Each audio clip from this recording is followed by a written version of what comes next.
بسم اللہ الرحمن الرحیم والحمد للہ رب العالمین والصلاة والسلام علی سید المرسلین وعلی آلہ وصحبہ اجمعین، اما بعد۔ محترم ناظرین کرام، احکام دین کا پروگرام پیش خدمت ہے۔ آپ کے سوالوں کے جواب ہم کتاب و سنت کی روشنی میں پیش کر رہے ہیں۔ ہمیں آپ کے سوالوں کا انتظار رہتا ہے، جنہیں آپ احکام دین کے ای میل پر بھیج سکتے ہیں۔ احکام دین یعنی AHKAMEDEEN، اور ہمیں یہ سوالات موصول ہوں گے ہمارے ای میل پہ، تو انشاءاللہ ہم ان کے جوابات آپ کو دیں گے۔ تو آئیے آج کے پروگرام کی ابتدا کرتے ہوئے ہم آپ کے سامنے اپنے کسی پچھلے سوال جو کہ اس کا جواب مکمل نہیں دے سکے تھے اور بہت اہم اور ضروری ہم لوگوں کی زندگی میں تھا، وہ یہ تھا کہ توبہ کی نماز یعنی صلاۃ توبہ یا توبہ والی نماز کیسے پڑھی جاتی ہے، کب پڑھی جاتی ہے، کتنی رکعت ہوتی ہے اور کیوں پڑھی جاتی ہے۔ یہ ان کے بڑے سوال کا مختصر سا خلاصہ ہے۔ ہم جواب میں وقت لیتے ہیں، کہنا چاہتے ہیں کہ دیکھیے، توبہ کی نماز بھی ایک نماز ہے جس کا تذکرہ رسول اللہ صلی اللہ علیہ وسلم نے کیا ہے، اور یہ اللہ کی ایک بہت بڑی نعمت اور رحمت ہے کہ بندوں کے گناہ ہو جانے کے بعد، اور گناہ ہر کوئی گنہگار ہوتا ہے، اس کے لیے صلاۃ توبہ بھی مشروع کیا ہے، جس کے پڑھنے کے بعد اس کے مغفرت کی پوری امید کی جاتی ہے۔ آئیے اس سلسلے میں ہم حدیث بتانا چاہتے ہیں جو حضرت ابوبکر صدیق رضی اللہ عنہ کی روایت ہو، کہتے ہیں کہ میں نے رسول اللہ صلی اللہ علیہ وسلم کو سنا، آپ فرماتے تھے ما من عبد یذنب ذنبا فیحسن الطہور ثم یقوم فیصلی رکعتین، کوئی بھی بندہ جو کوئی بھی گناہ کر بیٹھتا ہے، کوئی بھی گناہ کر یذنب ذنبا، کوئی بھی گناہ کر بیٹھتا ہے، فیحسن الطہور، تو اس کے بعد یہ اچھی طرح سے وضو کرتا ہے، طہارت حاصل کرتا ہے، ثم یقوم، پھر اس کے بعد کھڑا ہوتا ہے، فیصلی، پھر نماز ادا کرتا ہے، رکعتین، 2 رکعت۔ اس کے بعد آپ نے فرمایا ثم استغفر اللہ، اس کے بعد پھر اللہ سے مغفرت طلب کرتا ہے، الا غفر اللہ لہ، آپ کہتے ہیں کہ مگر اللہ تعالیٰ اس طریقے عمل کے بعد اللہ تو اس کی مغفرت کر دیتے ہیں۔ پھر آپ نے یہ آیت پڑھی جس کو میں سنا رہا ہوں، والذین اذا فعلوا فاحشۃ او ظلموا انفسهم ذکروا اللہ فاستغفروا لذنوبہم ومن یغفر الذنوب الا اللہ ولم یصروا علی ما فعلوا وهم یعلمون، وہ لوگ جنہوں نے کوئی غلط فحش کام کیا یا اپنے اوپر ظلم کیا یعنی گناہ کر کے، ذکر اللہ، اللہ کو یاد کیا، چاہے نماز کے ذریعے سے ہو چاہے ویسے بھی توبہ کرنے کے ذریعہ ہو، فاستغفروا لذنوبہم، تو انہوں نے اپنے گناہوں کی مغفرت چاہی، ومن یغفر الذنوب الا اللہ، اور اللہ کے علاوہ گناہوں کو کون معاف کر سکتا ہے، ولم یصروا علی ما فعلوا، اور جو گناہ ہو گیا تھا اس پر اصرار نہیں کیا، یعنی اس کو چھوڑ دینے کا عزم بھی کر لیا ہے، وہم یعلمون، وہ جانتے ہیں کہ اللہ تعالیٰ مغفرت کرنے والا ہے۔ یہ حدیث ابو داؤد میں ہے اور حدیث صحیح ہے۔ آئیے ہم دوسری روایت بھی آپ کو اس سلسلے میں سنا دیتے ہیں، جس سے آپ کو یقین ہو کہ ہمیں واقعی صلاۃ التوبہ پڑھنا چاہیے، گنہگار ہیں تو صلاۃ التوبہ کا بھی اہتمام کرنا چاہیے۔ ابو الدرداء کہتے ہیں کہ ہم نے رسول اللہ صلی اللہ علیہ وسلم سے سنا، آپ فرماتے تھے من توضأ فاحسن وضوءہ، جس نے وضو کیا اور اچھے طرح سے وضو کیا، ثم قام فصلی رکعتین او اربعا، پھر وہ کھڑا ہوا تو اس نے 2 رکعت پڑھی یا 4 رکعت پڑھی۔ یہ 4 رکعت کا لفظ جو ہے یا 4 رکعت، یہ اس حدیث کے راویوں میں سے کسی راوی کو شبہ ہو گیا کہ 2 کہا تھا کہ 4، اس لیے انہوں نے 4 کا بھی تذکرہ کر دیا ہے، جبکہ اس کے پہلے ہم بتا چکے ہیں کہ رسول اللہ صلی اللہ علیہ وسلم نے، جیسا کہ ابوبکر صدیق کی روایت میں ہے، 2 کا تذکرہ کیا۔ کہتے ہیں کہ آپ نے فرمایا یحسن فیہما الذکر والخشوع، ان 2 رکعتوں کو جنہیں وہ صلاۃ التوبہ کے نام سے پڑھ رہا ہے، اس میں وہ اللہ تعالیٰ کا اچھی طرح سے تذکرہ کرتا ہے، یعنی تسبیحات کرتا ہے، صحیح ڈھنگ سے نماز پڑھتا ہے، والخشوع، اور اسی طرح سے پورے اطمینان و خشوع کے ساتھ نماز پڑھتا ہے، غفلت نہیں برت رہا ہے۔ ثم استغفر اللہ عز وجل، پھر اس کے بعد اللہ تبارک و تعالیٰ سے استغفار یعنی گناہوں کی مغفرت چاہتا ہے، غفر لہ، تو اللہ تعالیٰ اس کے لیے مغفرت کر دیتے ہیں۔ یہ حدیث بھی صحیح ہے، اور اسی صورت میں صلاۃ التوبہ کا ثبوت رسول اللہ صلی اللہ علیہ وسلم کی حدیثوں سے موجود ہے، صحابہ کرام نے نقل کیا ہے۔ البتہ یہ ہو سکتا ہے کہ آپ پوچھیں کہ کیوں پڑھی جاتی ہے نماز، تو ہم تو اس کے پہلے ہی بتا چکے ہیں کہ مسلمان آدمی گنہگار ہوتا ہے، ہر کوئی گنہگار ہے، لیکن مسلمان کے گنہگاری کے معافی کے ذرائع بھی اللہ تبارک و تعالیٰ نے بنائے ہیں۔ ان کا گناہ ایسا نہیں ہے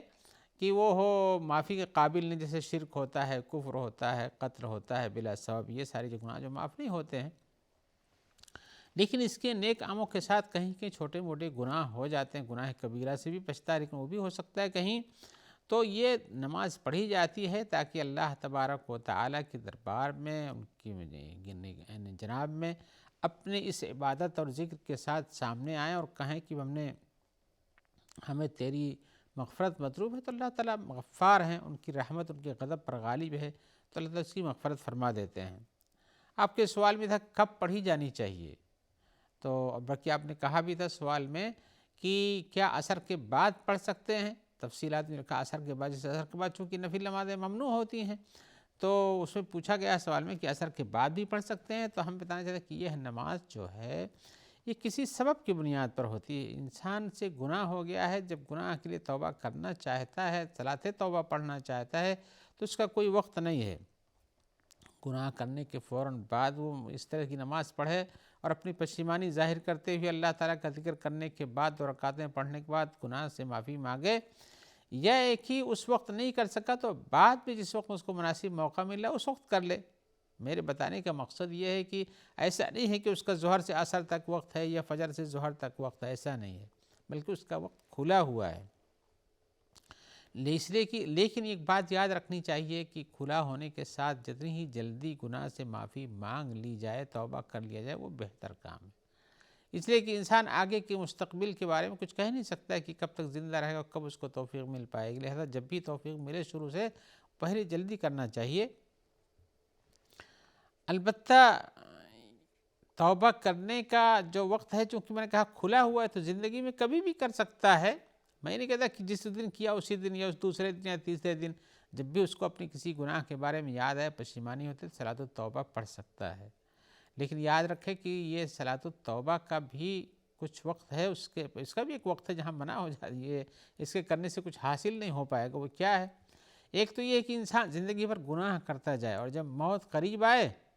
اور دیکھے کہ اب ہماری روح ہمارے حلق میں پہنچ رہی ہے، تو کہا نہیں مجھ کو وضو کراؤ، میں صلاۃ التوبہ پڑھ لیتا ہوں۔ جب روح حلق میں پہنچنے لگتی ہے، انسان سکرات الموت کے قریب ہو جاتا ہے، اس وقت وہ کہے کہ ہم صلاۃ التوبہ پڑھ لیں گے، تو اس وقت وہ قبولیت توبہ کی بند ہو جاتی ہے۔ حدیث میں آیا ہوا ہے ان اللہ یقبل توبۃ العبد ما لم یغرغر، اللہ تعالیٰ اپنے بندے کے توبہ کو قبول کرتا ہے اس وقت تک جب تک کہ اسے غرغرہ کی حالت میں نہ پہنچے۔ غرغرہ یعنی روح آ کر کے گلے میں خرخر کرنے لگے، انسان جیسے لگتا ہے اس کو کہتے ہیں، تو سکرات الموت قریب ہو جائے تو اس وقت توبہ کرے گا تو قبول نہیں ہوگی اس کی نماز، نہ اس کی توبہ قبول ہوگی، اور نماز بھی پڑھ لے اس کے لیے تو نماز بھی قبول نہیں ہوگی۔ اور اسی طرح سے دوسرا وقت یہ ہے قیامت کے وقت میں، جب اس کی ایک نشانی ہے قیامت کی کہ سورج بجائے مشرق کے مغرب سے طلوع ہونا شروع ہو جائے گا، بجائے پورب کے پچھم سے نکلنا شروع ہو جائے گا، الٹا۔ حدیث میں آیا ہوا ہے من تاب قبل ان تطلع الشمس من مغربها تاب اللہ علیہ، جس کسی انسان نے سورج کے پچھم سے طلوع ہونے سے پہلے توبہ کر لیا تو اللہ تعالیٰ اس کی توبہ کو قبول کریں گے۔ لہذا ایک وقت تو یہ ہے کہ دنیا میں آخری وقت ایسے بھی آئے گا کبھی جہاں اس کے بعد توبہ کا دروازہ بند ہو جائے گا، اور انسان کی زندگی میں بھی ایک اس کی اپنی ذاتی زندگی میں وقت آتا ہے جہاں توبہ کا دروازہ بند ہو جاتا ہے۔ تو زندگی میں آنے کا وقت یہ ہے کہ انسان کے روح اس کے حلقوم تک نہ پہنچ جائے، اور دنیا میں کبھی جب قیامت قریب ہوگی، جب سورج یہ قیامت کی نشانی پیدا ہو جائے گی، سورج بجائے پورب سے پچھم کے نکلنے لگے، تو اس وقت کسی کی بھی توبہ قبول نہیں ہوگی۔ لہذا توبہ کا وقت تو پورا کھلا ہوا ہے، 24 گھنٹے ہر دن رہتا ہے۔ لہذا آپ نے جو کہا کہ عصر کے بعد کیا توبہ کی نماز پڑھی جا سکتی ہے، تو ہم کہتے ہیں ہاں پڑھی جا سکتی ہے، اس لیے کہ یہ ان نمازوں میں سے ہے جس کا ایک سبب ہے کہ آپ نے گناہ کیا، آپ کو توبہ کی نماز پڑھ سکتے ہیں۔ یہ فرض نمازوں کی طرح سے نہیں ہے کہ فجر کا یہ وقت ہے اور ظہر کا یہ وقت ہے اور مغرب کا یہ وقت ہے، عصر کا یہ وقت ہے اور مغرب کا یہ وقت ہے، عشاء کا یہ وقت ہے۔ یہ ان نوافل میں سے ہے جس کا کوئی وقت نہیں ہوتا ہے، اور نہ نوافل کے ممانعت کے اسباب میں یہ چیز داخل ہوتی ہے، لہذا اس کا وقت کھلا ہوا ہے۔ اور ایسے ہی کوئی بھی نماز جو سبب کی بنیاد پر ہوتی ہے، میں یہاں ایک فائدے کی بات بتانا چاہتا ہوں، جو کسی سبب کی بنیاد پر کی جاتی ہے ان کا کوئی وقت نہیں ہوتا ہے، جیسے کہ سجدہ تلاوت ہے، یا تحیۃ المسجد ہے، یا کہ سورج گرہن کی نماز ہے، یا کہ آپ نے وضو کیا ہے اس کے پیچھے آپ 2 رکعت سنتیں پڑھنا چاہتے ہیں، ایسے ہی استخارہ کی نماز ہے، یہ سب چیزیں، یا اسی طرح سے آپ کی نماز جو ہے متاخر ہو گئی ہے اور چھوٹ گئی، اس کو پڑھنا چاہتے ہیں، تو ایسے ہی نماز توبہ بھی ہے کہ ان کو کبھی بھی پڑھ سکتے ہیں، چونکہ کسی سبب کی بنیاد پر ہوتی ہیں، لہذا ممنوع وقت جو ہوتے ہیں کہ سورج کے طلوع ہونے کو سیدھا جب سورج سامنے پڑتا ہے طلوع کے وقت، اس وقت یہ آنکھوں کی نگاہوں کے سامنے ظہر کے وقت ہوتا ہے، یا سورج غروب ہونے کے وقت میں ہوتا ہے، اس کی ٹکیا اندر جانے والی ہوتی ہے، ان وقتوں کے اندر نماز پڑھنا منع ہے، کوئی بھی نماز ہو، لیکن اس کے علاوہ جو اس پہ تو کوئی بھی نماز منع ہے، لیکن جو نمازیں بعد وقتوں منع ہوتی ہیں، نوافل، جیسے عصر پڑھ لینے کے بعد نوافل پڑھنا منع ہے، یا فجر کی نماز پڑھنے کے بعد نوافل پڑھنا منع جب تک کہ سورج طلوع نہ ہو جائے، تو ان وقتوں میں سبب والی نمازوں کو پڑھا جا سکتا ہے، باقی عام نوافل نمازیں نہیں پڑھی جا سکتی ہیں۔ اور مسئلہ ذکر کیا تو بھی بتا دوں کہ صلاۃ التوبہ کے لیے کوئی جماعت نہیں بنا کر پڑھی جاتی، بلکہ یہ تنہا پڑھی جانے والی نماز ہے۔ آپ نے تو گناہ کیا ہے، آپ کو اپنے گناہ کی معافی کے لیے تنہا نماز پڑھیے اور وہاں اللہ سے استغفار کیجیے۔ اور اسی طرح سے یہ بھی نہیں آیا ہوا حدیث میں کہ آپ اس کے لیے خاص فلاں فلاں صورتیں پڑھیں، آپ کو جو صورت پسند ہو، جو آیت پسند ہو، جہاں سے آپ کی یاد ہو، ان 2 رکعتوں میں وہ آیتیں فاتحہ کے بعد پڑھ سکتے ہیں۔ البتہ یہ بتا دینا ضروری ہے کہ صلاۃ التوبہ جو پڑھتے ہیں، توبہ والی نماز جس کو ہم نے بتایا، توبہ کی نماز، تو یہ توبہ کی نماز کے یہ چونکہ اس میں انسان ایک نیک کام کرنے کے بعد اللہ تبارک و تعالی سے استغفار کرتا ہے، ایسے ہی ان اسباب پر بھی غور کرنا چاہیے جن کی بنیاد پر انسان کے گناہوں کی معافی کا ذریعہ بنتا ہے۔ ان میں سے یہ بھی ہے کہ آدمی کو صدقہ و خیرات زیادہ کرنا چاہیے گناہ کرنے کے بعد، یعنی گناہوں کی معافی کا ایک طریقہ صلاۃ التوبہ جیسے ہم نے بتایا، ایسے ہی صدقات و خیرات بھی آیا ہوا ہے۔ اللہ تعالیٰ نے کہا ہے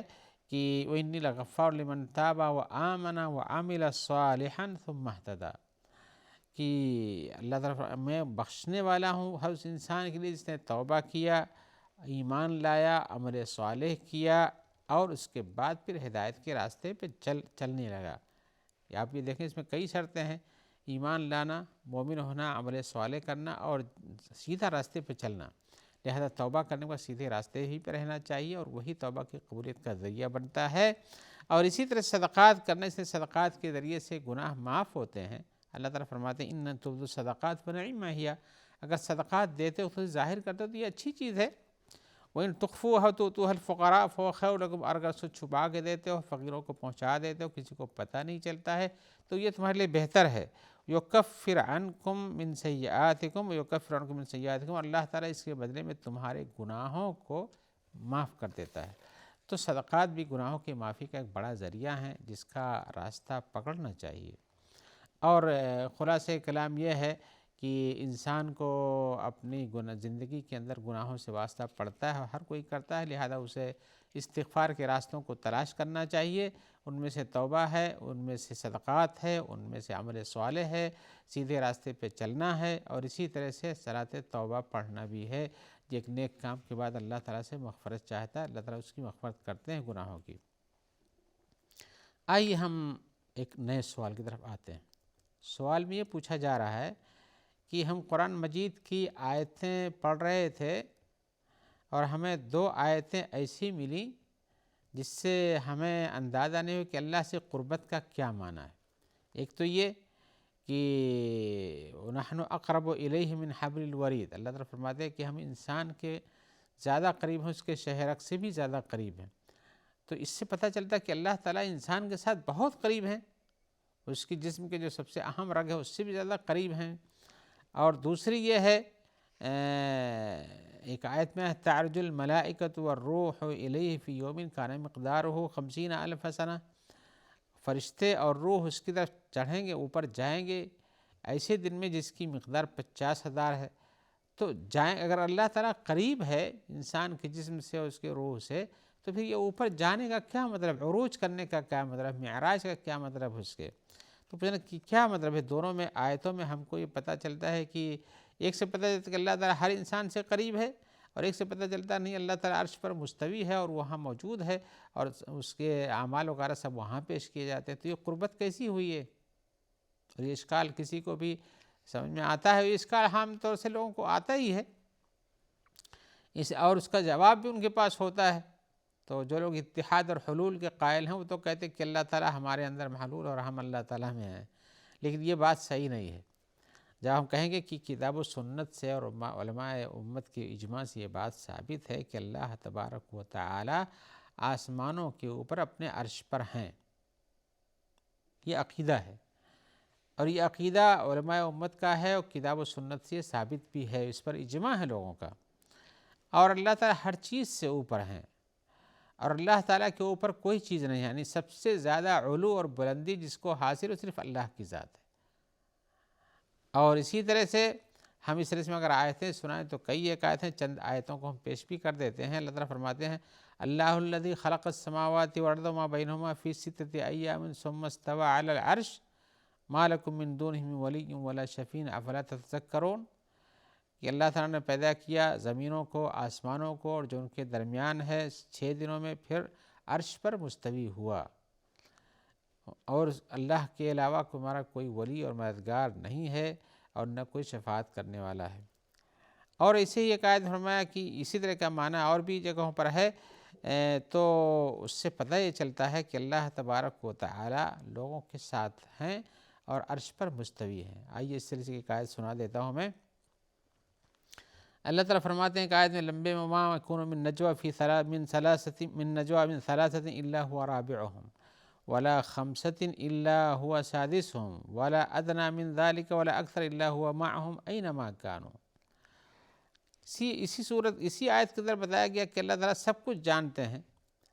تو اس کے اندر بتایا کہ اللہ تعالیٰ سب کچھ جانتے ہیں، اور دو آدمیوں کے درمیان جو سرگوشی ہوتی ہے، جو راز کی باتیں کرتے ہیں، اس کو بھی جانتے ہیں، اور 3 ہوں تو چوتھا اللہ تعالیٰ ہے، 5 ہوں تو اللہ تعالیٰ چھٹا ان کا ہے، چاہے اس سے زیادہ ہوں چاہے اس سے کم ہوں، سب کے ساتھ اللہ تبارک و تعالیٰ، اور کسی بھی جگہ پہ ہوں۔ تو ایک آیت کہا کہ وَهُوَ الَّذِي خَلَقَ السَّمَاوَاتِ وَالْأَرْضَ فِي 6 أَيَّامٍ ثُمَّ اسْتَوَىٰ عَلَى الْعَرْشِ يَعْلَمُ مَا يَلِجُ فِي الْأَرْضِ وَمَا يَخْرُجُ مِنْهَا وَمَا يَنزِلُ مِنَ السَّمَاءِ وَمَا يَعْرُجُ فِيهَا۔ تو اس آیت کے اندر بھی بتایا کہ اللہ تعالیٰ عرش پر مستوی ہیں، اور جو کچھ زمین میں ہوتا ہے سب کے بارے میں جانتے ہیں۔ تو حقیقت یہ ہے کہ اللہ تبارک و تعالی یہ بندوں کے ساتھ اپنے علم کے ساتھ ہیں۔ وجود کی بات یہاں نہیں کہہ رہے کہ تمہارے آپ جیسے لوگ کہتے ہیں کہ ہمارے اللہ تعالیٰ اندر اللہ تعالیٰ ہے، اس پتھر میں اللہ تعالیٰ ہے، اس پانی میں اللہ تعالیٰ ہے، اس دودھ میں اللہ تعالیٰ ہے، اور جواباً کہتے ہیں کہ اس میں ملا ہوا اس کو الگ نہیں کر سکتے ہیں۔ لیکن یہ بات درست نہیں ہے۔ اللہ تبارک و تعالیٰ اپنے بندوں سے قریب ہے، علم کے ذریعے سے، اور ان کی مدد کے ذریعے سے، ان کے احوال کے جاننے کے ذریعے سے، علم ہے یہ سب۔ لیکن بحیثیت ذات الہی کے تو اللہ تعالیٰ عرش پر مستوی ہیں، اور اللہ تعالیٰ کے حکم سے ہر چیز ہوتی ہے۔ اور ہمیں یہ کہنا کہ اللہ تعالیٰ ہمارے اندر ہیں، یا پانی میں ہیں، یا کسی جگہ پر ہیں، یا ہر جگہ کہتے کہ اللہ تعالیٰ ہر جگہ ہے۔ ہر جگہ ہے کیسے؟ علم کے ساتھ ہے، علم اس کا ہر جگہ موجود ہے۔ آئیے اسی جواب کے ساتھ ہم آپ سے اجازت لیتے ہیں، اور امید کرتے ہیں کہ جلد آپ سے ملاقات ہوگی، جس میں آپ کے سوال اور ہماری جانب سے ان کے جوابات رہیں گے۔ اللہ تعالیٰ آپ کو خیر سے رکھے، اور جو لوگ آپ تک اس پروگرام کے پہنچانے میں مددگار ہیں، اللہ تعالیٰ ان سب کی مدد فرمائے۔ السلام علیکم ورحمۃ اللہ وبرکاتہ۔